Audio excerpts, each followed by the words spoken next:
Assalamualaikum warahmatullahi wabarakatuh. Apa kabar Ananda pagi hari ini? Semoga dalam keadaan sehat walafiat. Kita bertemu kembali dalam mata pelajaran bimbingan dan konseling. Pada pertemuan kali ini kita akan membahas lanjutan dari pertemuan sebelumnya, mengeksplorasi bakat secara mandiri. Kita awali dengan berdoa. Semoga setiap yang kita lakukan diberikan kemudahan dan kelancaran, serta ilmu yang diperoleh bisa bermanfaat. Berdoa dipersilahkan.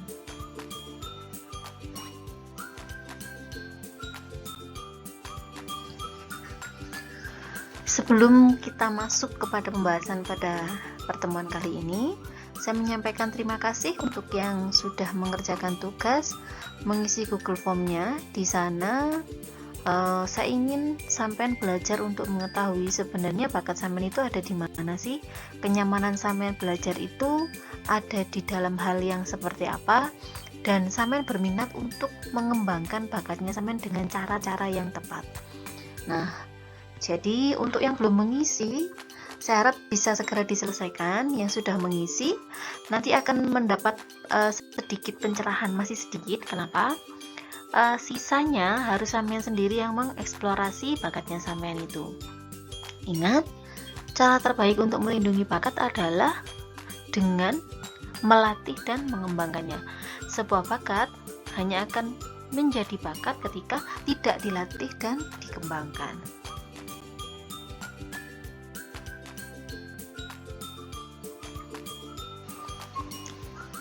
Ini saya informasikan tentang jenis-jenis bakat dibagi menjadi dua, secara umum dan secara khusus.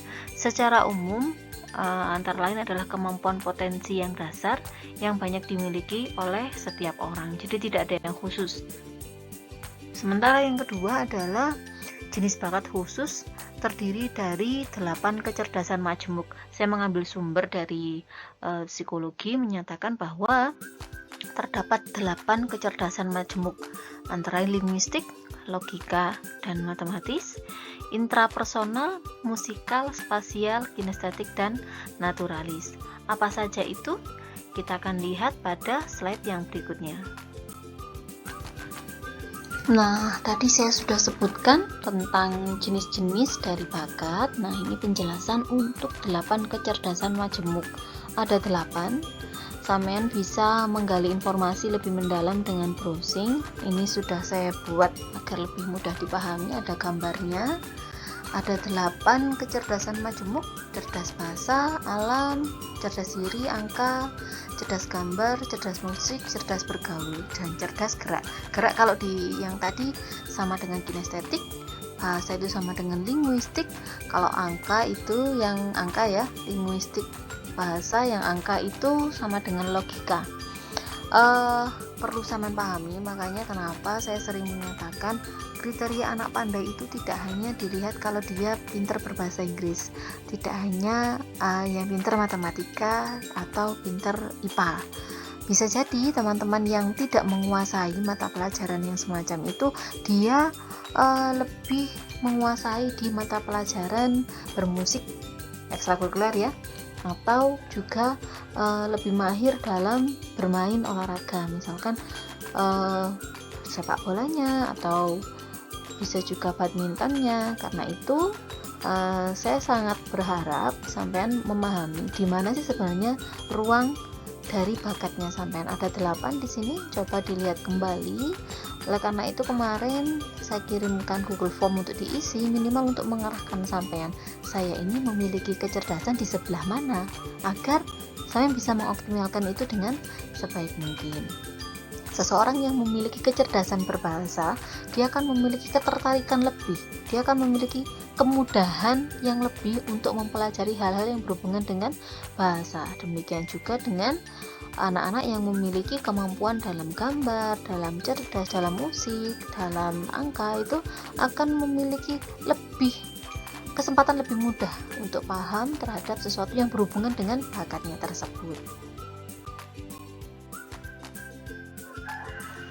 Lalu bagaimana membangkitkan dan mengolah bakat? Nah, ini saya akan memberikan tips kepada sampean semua bagaimana mengaktualisasi diri, melalui membangkitkan dan mengolah bakat. Maksudnya mengaktualisasi diri itu adalah meningkatkan kemampuan pada saat ini. Jadi tadi saya sudah sampaikan kembali, pengisian Google Form itu untuk mengarahkan sampean bahwa sampean ini sebenarnya adalah orang yang ada di sebelah mana sih. Setelah mengisi Google Form, sampean akan tahu skor terbesar sampean ada di sebelah mana di antara 8 bakat tadi itu. Nah, di sanalah sampean harus memulai untuk membangkitkan dan mengolah bakatnya sampean. Ada panggilan jiwa untuk menyatakan bahwa oh, ini bakat saya. Di sini saya akan mengembangkan diri saya. Yang kedua, lakukan pembuktian diri. Maksudnya pembuktian diri itu adalah bahwa sampean itu memang mampu. Contoh, saya beri contoh yang paling mudah. Jangan meremehkan seseorang yang istilahnya lebih mudah ketika dia itu melakukan aktivitas luar. Ini akan mengarah pada kecerdasan gerak atau kinestetik. Tidak semua teman-teman itu bisa dribble bola basket loh ya. Nah, yang punya kemampuan seperti itu buktikan dengan mengikuti perlombaan. Tidak harus yang tingkat seperti apa ya, semampunya sampean dulu. Biasanya kan harus gabung di klub dulu. Nah, setelah membuktikan dirinya sampean itu mampu, lakukan perbandingan positif. Maksudnya harus punya idola, dan nanti oh iya, idola saya itu sudah bisa mencapai prestasi semacam ini, atau mungkin teman satu timnya yang atau seniornya. Jadi sampean harus memiliki perbandingan dalam artian positif untuk memotivasi sampean. Setelah itu sampean akan tahu oh, kekurangan saya ada di sini. Lakukan latihan untuk meningkatkan kemampuan sampean. Di sana itu akan mampu mengolah bakat sampean. Ingat, bakat hanya akan jadi bakat ketika tidak dilatih. Dengan latihan itu sampean butuh pembuktian kembali sudah sampai mana tahap perkembangannya sampean. Lakukan penyaluran, maksudnya kembali lakukan serangkaian pembuktian. Jadi jangan pernah bosan, jangan pernah putus asa. Misalkan dalam satu turnamen itu masih kalah, bisa jadi sampean harus latihan lagi dan mengikuti turnamen yang berikutnya. Itu oke. Ya, tugas untuk pertemuan pada kali ini saya harap tidak ada tunggakan tugas lagi ya. Oleh karena itu saya memberikan deadline atau batasan waktu yang menurut saya memang sudah cukup.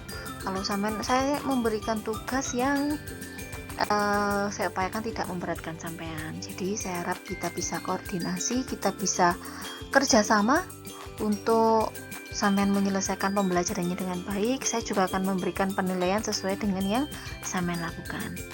Tugasnya, sampean tuliskan cita-citanya sampean, apapun, kepingin jadi apapun dituliskan. Lalu sampean tuliskan juga apa saja yang sudah sampean lakukan untuk meraih cita-citanya sampean. Ditulis di bukunya, kemudian diupload melalui GCR. Contoh, ini diperhatikan ya, setiap video tugas saya pasti memberikan petunjuk. Kalau sampean tidak menyaksikan video, pasti banyak pertanyaan yang sebenarnya jawabannya sudah ada di video ini. Misal contohnya cita-cita kepingin nanti jadi guru. Lalu apa saja yang sudah dilakukan? 1. Belajar dengan rajin. 2. Memotivasi diri untuk selalu memperbaiki kekurangan. Contohnya seperti itu. Cita-citanya bisa apapun, terserah sampean. Misal kepingin jadi pemain sepak bola, monggo. Lalu yang sudah dilakukan mungkin bisa jadi mengikuti klub. Yang kedua berlatih. Yang ketiga mungkin sudah mengikuti beberapa kali pertandingan. Itu untuk contohnya. Selamat mengerjakan. Alhamdulillah kita sampai pada penghujung pertemuan. Semoga yang tadi saya sampaikan bisa dengan mudah sampean pahami dan sampean amalkan menjadi ilmu yang bermanfaat. Selamat mengeksplorasi, selamat menikmati setiap proses meraih masa depan. Saya akhiri. Wassalamualaikum warahmatullahi wabarakatuh.